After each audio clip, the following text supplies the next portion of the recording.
We now welcome to the stage Anne Randall. Anne is a sophomore here at Radnor High School. Anne will be sharing with us her personal story and describing what it is like to live with a mental illness. So here is Anne with her talk entitled, "What If Your World Was Being Taken From You?"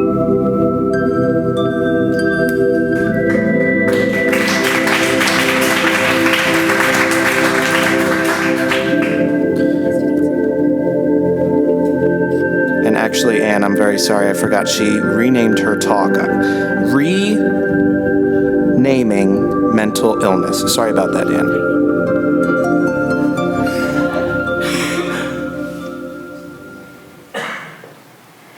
Mental illness is an issue that has loomed over us as a society for ages.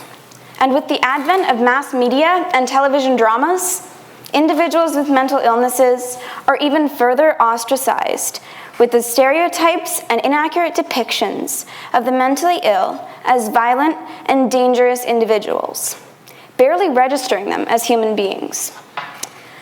This twisted concept is quickly becoming the first thing people think of when they hear the words mentally ill. But what if we can change that? It's important to recognize that not all people living with mental illnesses are dangerous. Not all want to harm people. And yet, when tragedies occur, like mass shootings, it is not the accessibility to assault-grade weapons that are available to anybody with an ID that gets blamed. Instead, it's the mentally ill, because logic has gone down the drain. Going back to the matter of the treatment of individuals with mental illnesses, kids aren't safe from this prejudice, as many children are bullied due to mental disorders because they may talk or act differently than their peers, forcing these kids into further isolation by their peers that will often lead to depression and feelings of self-hatred. From the point of view of a mentally ill child, it's hard to continue on and keep your head up when people keep trying to isolate you and mock you for something you can't control.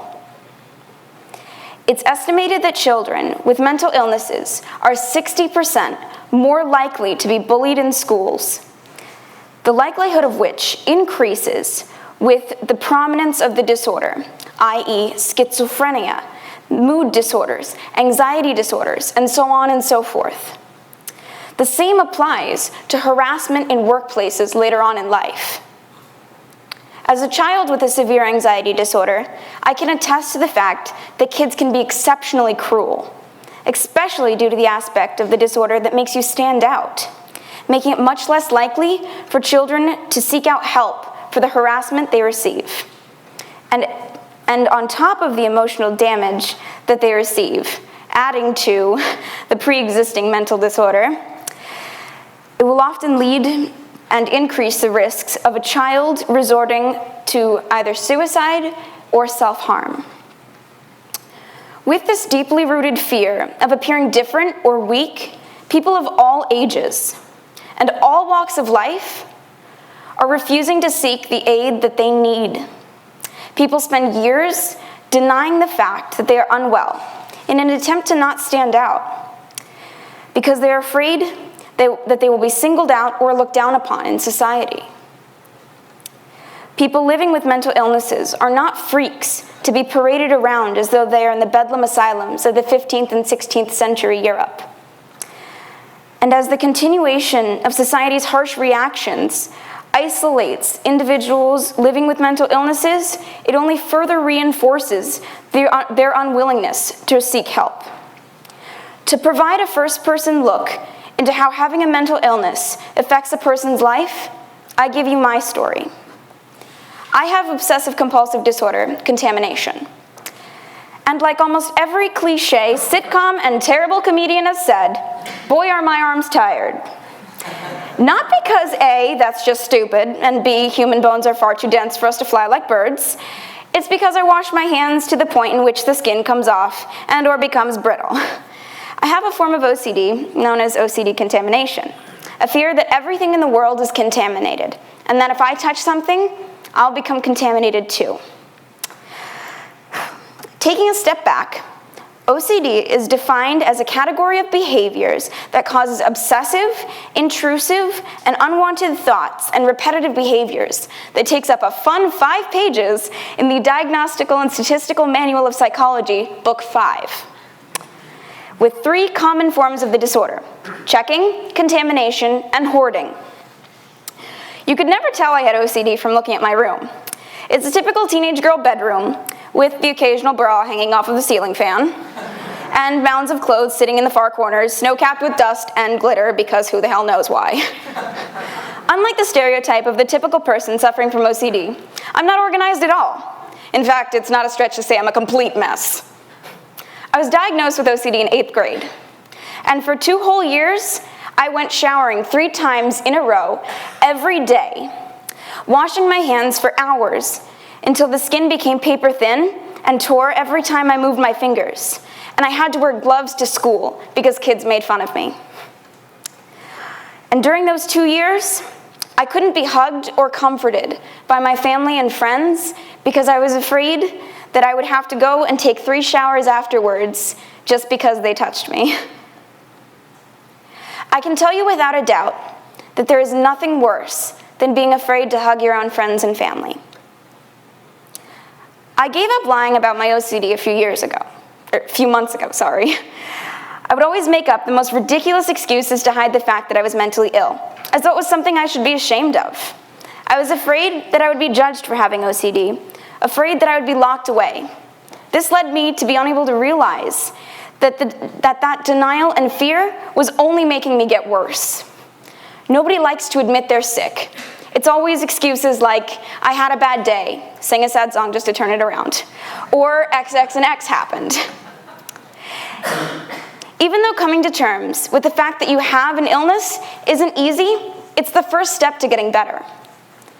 Aside from the other cocktail of mental issues I have, I also suffer from a disorder known as trichotillomania. It's an anxiety disorder that causes people to constantly rip out their own hair.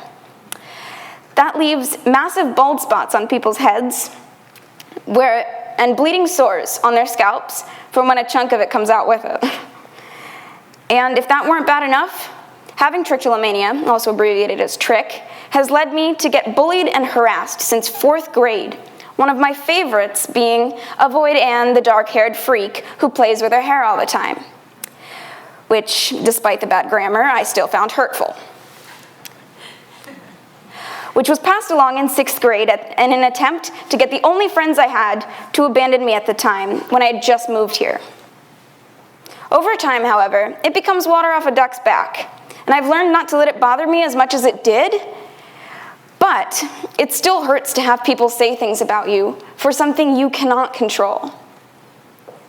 Life is hard when you have a mental illness, and it can be even harder when you don't have the support of people around you, like friends or family, to help you get the help that you need.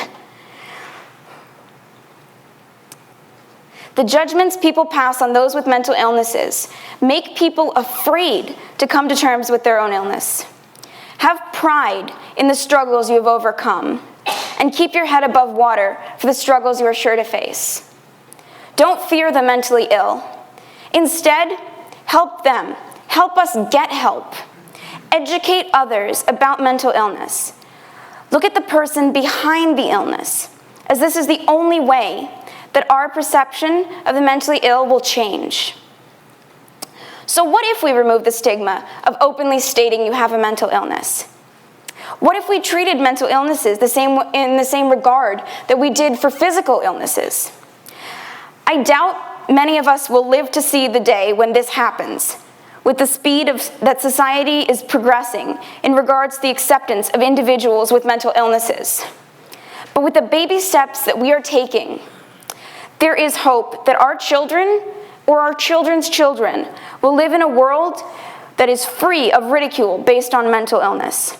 So here is to change, and here is to the slow but sure progress we are making as a society.